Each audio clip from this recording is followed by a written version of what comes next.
Kira, after 15 years with TechVantage, we're restructuring your position, Marjorie Thompson announced, her voice carrying a barely concealed note of satisfaction. She sat across from me in the small conference room, flanked by Denise from HR, both of them wearing carefully crafted expressions of corporate regret. The company is moving in a new direction, Denise added, sliding a manila folder across the table. Your contributions have been valuable, but we're consolidating the research division under the product development team. I nodded thoughtfully, accepting the folder without opening it. Inside would be the standard severance package: 2 weeks for every year of service, continued health coverage for 3 months, and a list of career counseling resources I would never use. I completely understand, I replied, my voice steady. These decisions are never easy. Relief flashed across their faces. They'd clearly expected tears, protests, or anger. After all, I was a 55-year-old woman being pushed out of the tech industry, where youth was prized above experience. What they didn't know was that I had anticipated this moment for weeks, ever since a misdirected email thread had appeared in my inbox last month. We'd like you to clean out your desk by Friday, Marjorie continued, gaining confidence from my apparent acceptance. We'll need your key card, company laptop, and phone before you leave. Your team will be notified this afternoon. My team. 6 brilliant engineers I had personally recruited and mentored over the years. The same team that had helped me develop the distributed processing algorithm that now powered TechVantage's flagship product, AccountSphere, accounting software used by over 40% of Fortune 500 companies. Of course, I said, rising from my chair. Is there anything else? They exchanged glances, clearly thrown by my composure. Marjorie recovered first. That's all for now. Thank you for making this professional. As I walked back to my office, I passed the glass-walled conference room where the executive team was meeting. Through the transparent barrier, I could see CEO Victor Lawson gesturing animatedly at a PowerPoint presentation titled Q3 Revenue Projections. The same Victor Lawson who had taken credit for my algorithm at last year's industry conference, referring to me only as one of our research team members.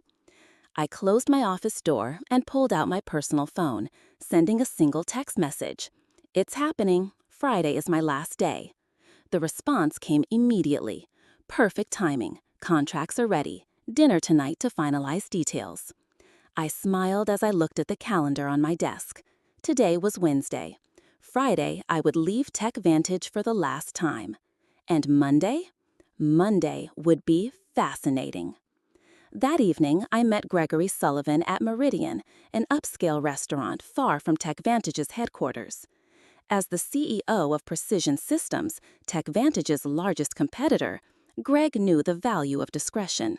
He'd reserved a private dining alcove in the back, shielded from curious eyes by elegant Japanese screens. They actually did it, Greg said, shaking his head after we ordered. I suspected they might, but to cut the very person who developed their core technology. Victor never understood what I actually created, I replied, sipping my water. He saw the implementation, the user interface, the marketing potential, but the underlying architecture, that was just tech stuff to him. The irony was almost too perfect.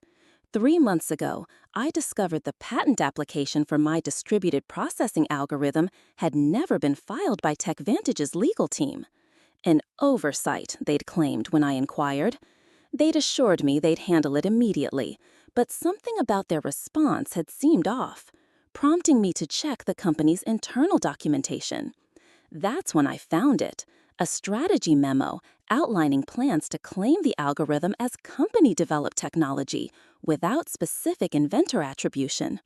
They'd planned to push me out before securing the patent, knowing intellectual property developed by employees typically belongs to the company. What TechVantage didn't know was that I'd already been working on refinements to the algorithm on my own time, using my personal equipment. Those improvements, which dramatically increased processing efficiency by 43%, weren't covered by my employment agreement. I'd quietly filed for a patent under my own name last month, fully documented with timestamps and development logs that clearly showed the work was completed outside of company time. The patent had been granted with remarkable speed thanks to Greg's introduction to a top-tier IP attorney. All the paperwork is finalized, Greg said now, sliding a folder across the table. As soon as you sign, Precision Systems officially acquires exclusive licensing rights to your patent. The press release goes out Monday morning, announcing you as our new Chief Innovation Officer. I reviewed the documents carefully, though I'd already memorized the key terms. A seven-figure signing bonus, substantial equity in Precision Systems, and ongoing royalties from all products using my algorithm. What do you think Victor's face will look like when he realizes what's happened? Greg asked, unable to hide his satisfaction at the prospect. I'm more concerned about my team, I admitted. They don't deserve to be caught in the fallout. Greg nodded. Already addressed, we have positions for all 6 of them if they're interested, senior roles with significant raises. I signed the final page and closed the folder. In one elegant move, I had secured my future, protected my team, and ensured proper recognition for my work. To new beginnings, Greg said, raising his glass. And to owning your own value, I added, clinking my glass against his. Thursday and Friday passed in a blur of exit interviews, knowledge transfer meetings, and saying goodbye to colleagues. I maintained my professional composure throughout, even as rumors spread across the company. Administrative assistants gave me sympathetic glances in the hallways. Junior developers approached awkwardly, asking if I'd provide LinkedIn recommendations before I left. I documented everything meticulously, every project, every password, every process, knowing full well that TechVantage would soon discover just how thorough they needed me to be. My decision to leave comprehensive transition notes wasn't kindness, it was evidence. Evidence that I had acted in good faith while the company had not. During my final exit interview on Friday afternoon, Denise from HR went through the standard checklist with mechanical efficiency. You understand that any intellectual property developed during your employment remains the property of TechVantage, she stated, pushing a non-disclosure agreement across the table. Of course, I replied pleasantly. Anything developed within the scope of my employment, using company resources during company time. I emphasized those qualifiers slightly, but Denise was too busy checking boxes to notice. And you affirm you have no copies of proprietary company information? I have taken nothing that belongs to TechVantage, I confirmed truthfully. The patents was mine, after all. As I packed the personal items from my desk, family photos, a collection of conference badges marking 15 years of industry events, the coffee mug my team had given me last Christmas, Marjorie stopped by, leaning against my doorframe with artificial casualness. I just wanted to check that everything's clear for your departure, she said, watching me place items into a cardboard box. Crystal clear, I replied, wrapping a small award I'd received for the very algorithm now at the center of my plans. The irony wasn't lost on me as I carefully placed it between layers of tissue paper. You know, Kira, these restructuring decisions are never personal. Victor feels the company needs to move in a more youthful direction. I looked up, meeting her gaze directly. I understand completely. Business is business. Something in my tone made her pause for a brief moment. Uncertainty flickered across her face, but she quickly dismissed it. What could a soon-to-be unemployed 55-year-old woman possibly do? Will you be taking some time off? She asked, an artificial note of concern in her voice. Actually, I already have something lined up, I replied. I start Monday. Oh? Surprise crossed her features. That's fast. Anything interesting? I smiled. Very. A leadership position. I'm quite excited about it. She nodded absently, already mentally moving on to other matters. Well, good luck with that. As I walked out of TechVantage's glass headquarters for the final time, key card surrendered and personal belongings in tow, I took a moment to look back at the building where I'd spent 15 years of my career. On the top floor, I could see the executive conference room lit up for an evening meeting, likely discussing how to redistribute my responsibilities among younger, less expensive, and significantly less expensive staff. Little did they know that in less than 72 hours, that same room would be hosting an emergency crisis meeting instead. Monday morning dawned bright and clear. I dressed carefully in my new charcoal suit, a power outfit I'd purchased specifically for this day.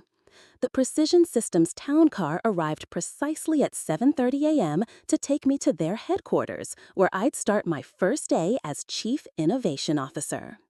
The press release went live at 7 a.m., Greg informed me as I settled into my new corner office with floor-to-ceiling windows.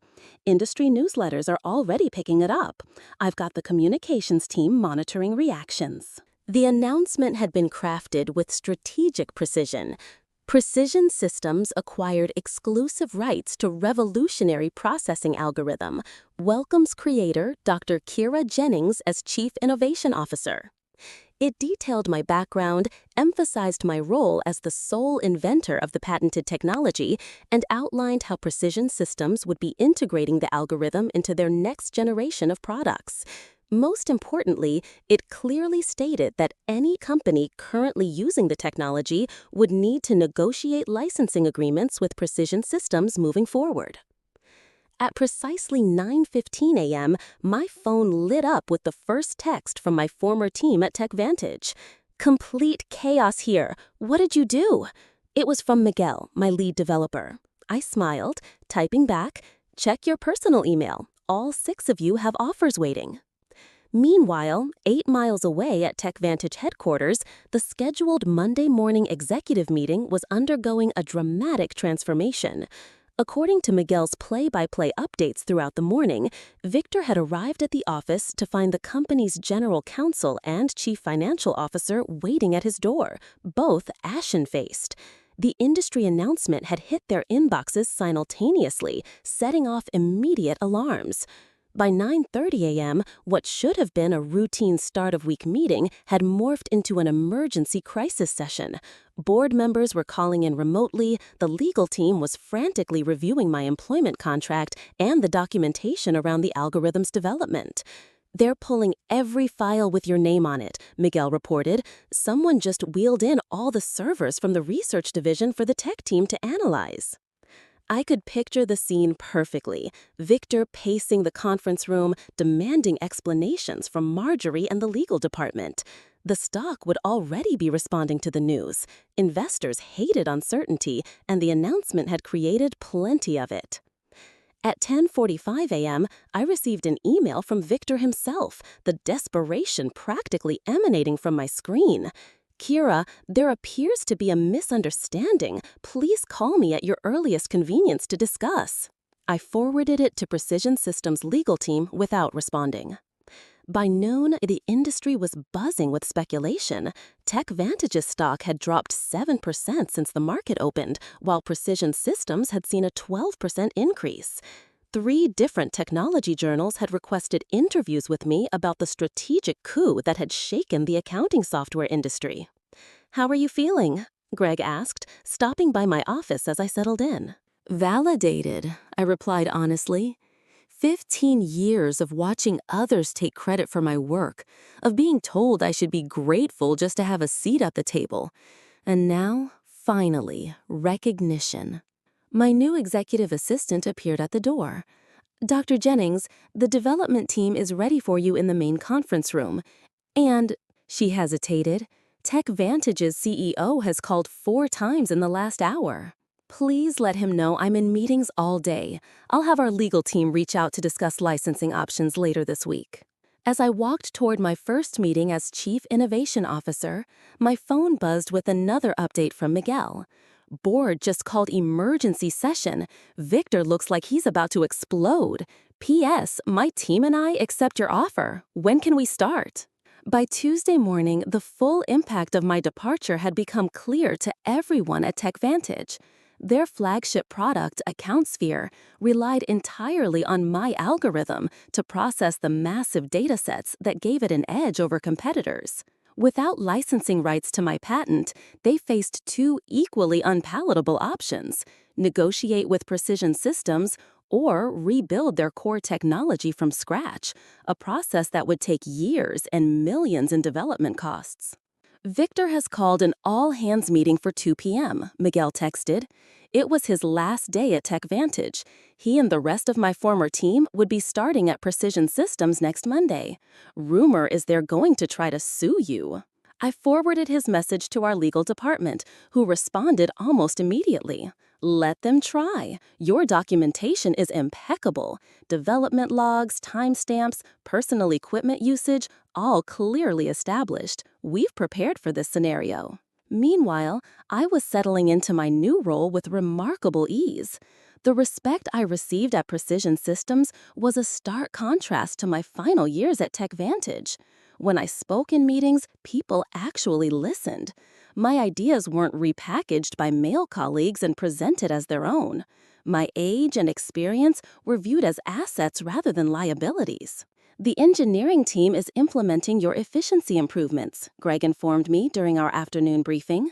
Early testing shows a 51% performance boost, even better than we projected. I had several refinements I never shared with TechVantage, I admitted. After I discovered they were planning to eliminate my position, I saw no reason to give them my best work. Their loss, our gain, Greg replied with a satisfied smile. Speaking of which, the first licensing inquiry came in this morning.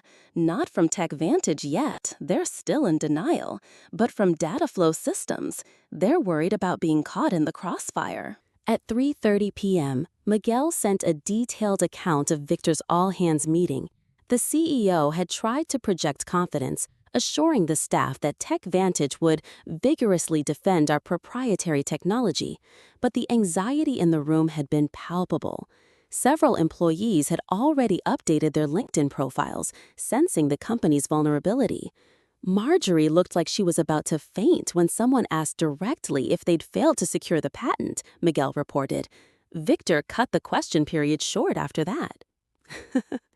By Wednesday, the industry fallout had intensified.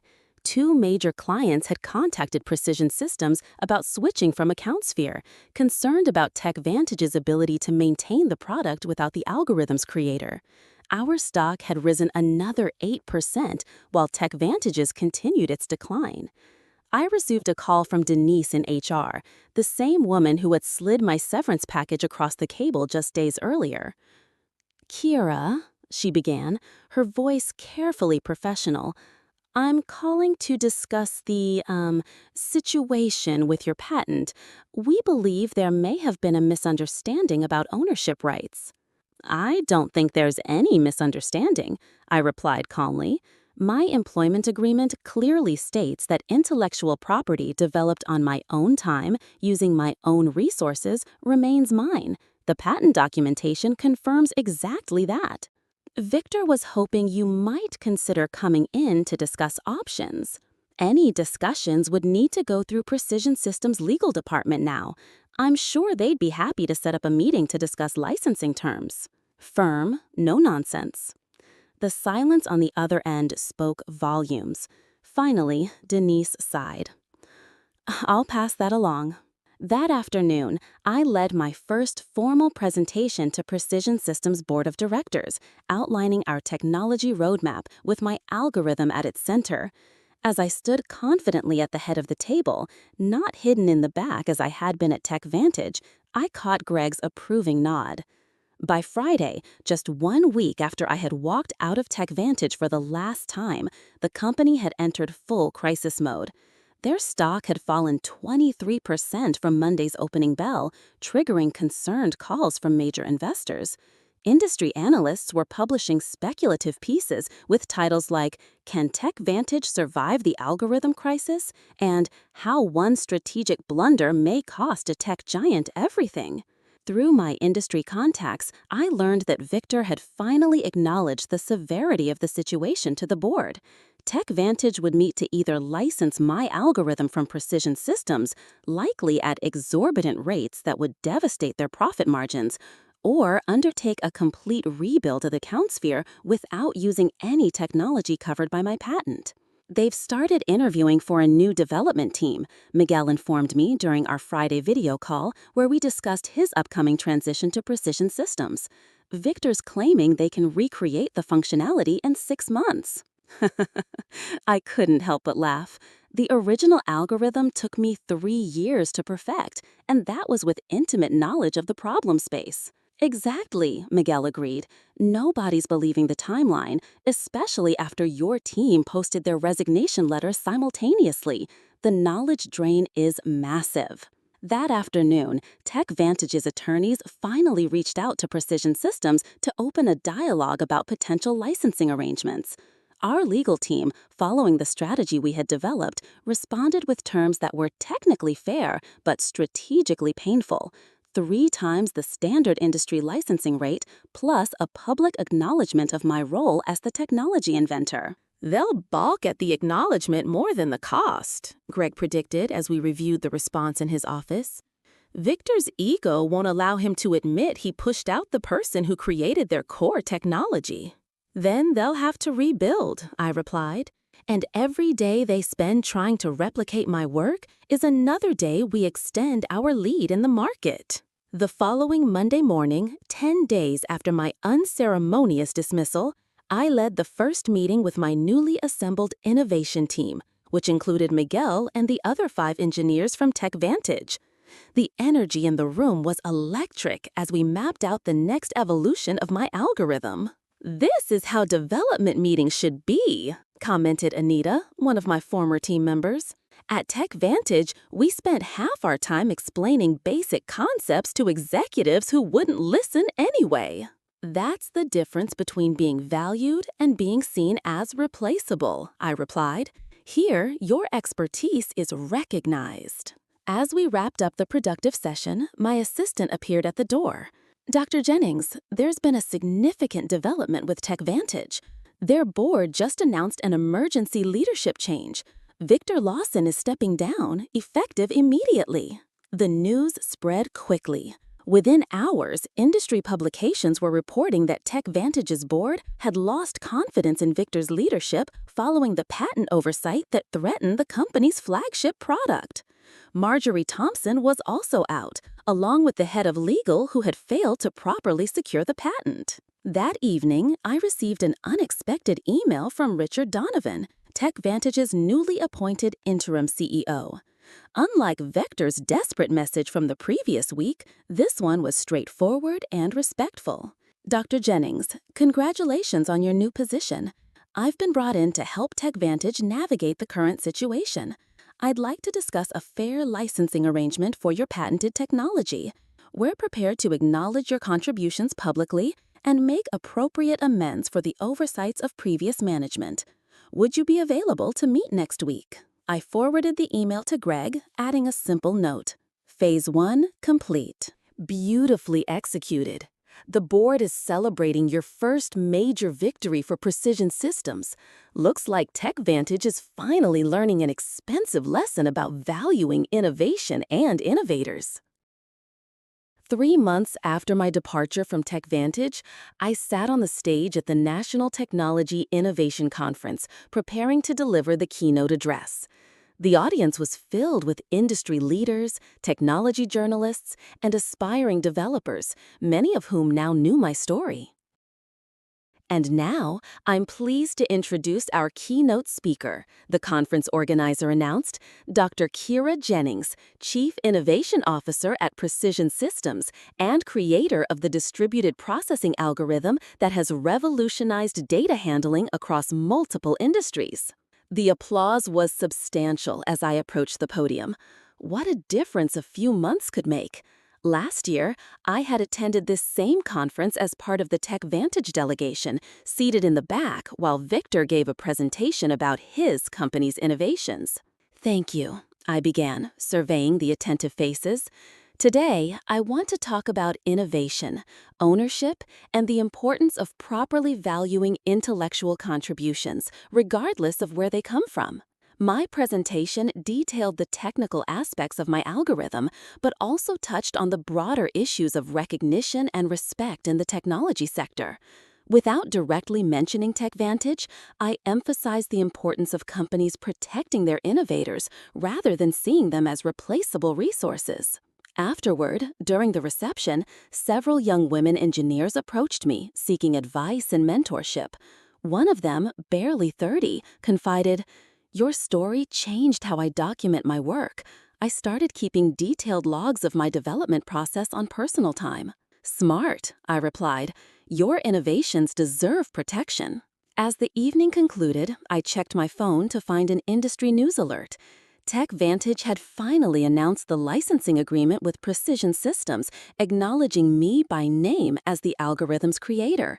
Their stock had stabilized, though at a significantly lower valuation than before my departure. 1 year to the day after being told to clean out my desk, I sat in my spacious office at Precision Systems, reviewing the quarterly innovation report. Under my leadership, the company had released 3 groundbreaking products built on my algorithm, capturing significant market share from TechVantage and other competitors. A knock at my door interrupted my analysis. It was Greg, holding a bottle of champagne and 2 glasses. "Happy anniversary," he said, setting the glasses on my desk. "The board asked me to share the news with you personally before the public announcement. Precision Systems has officially surpassed TechVantage in market valuation for the first time in company history." I smiled, feeling not triumph, but a quiet satisfaction. That's what happens when you value innovation properly. As Greg poured the champagne, my assistant delivered a sleek envelope. Inside was an invitation to speak at Women in Technology's annual Leadership Summit. The topic, Owning Your Intellectual Value, How Proper Documentation Changed an Industry. "You've become something of an icon, you know," Greg commented, noticing the invitation. "The story about the executive who didn't recognize what she had until it was gone has become a cautionary tale in corporate boardrooms." Richard Donovan, who had remained as TechVantage's CEO after the crisis, had implemented sweeping changes in how the company recognized and rewarded innovation. Their new policies on intellectual property protection and inventor recognition were reportedly modeled after the program I had established at Precision Systems. "It was never about revenge," I said, raising my glass in a toast. "It was about recognition, about showing the industry that innovation isn't anonymous. It comes from real people who deserve real credit." "To proper recognition," Greg agreed, clinking his glass against mine. As the afternoon sun streamed through my office windows, I reflected on my journey. At 56, I had finally found what had eluded me throughout my career. Not just success, but acknowledgement. My name was now permanently attached to the algorithm that had changed an industry, exactly where it belonged.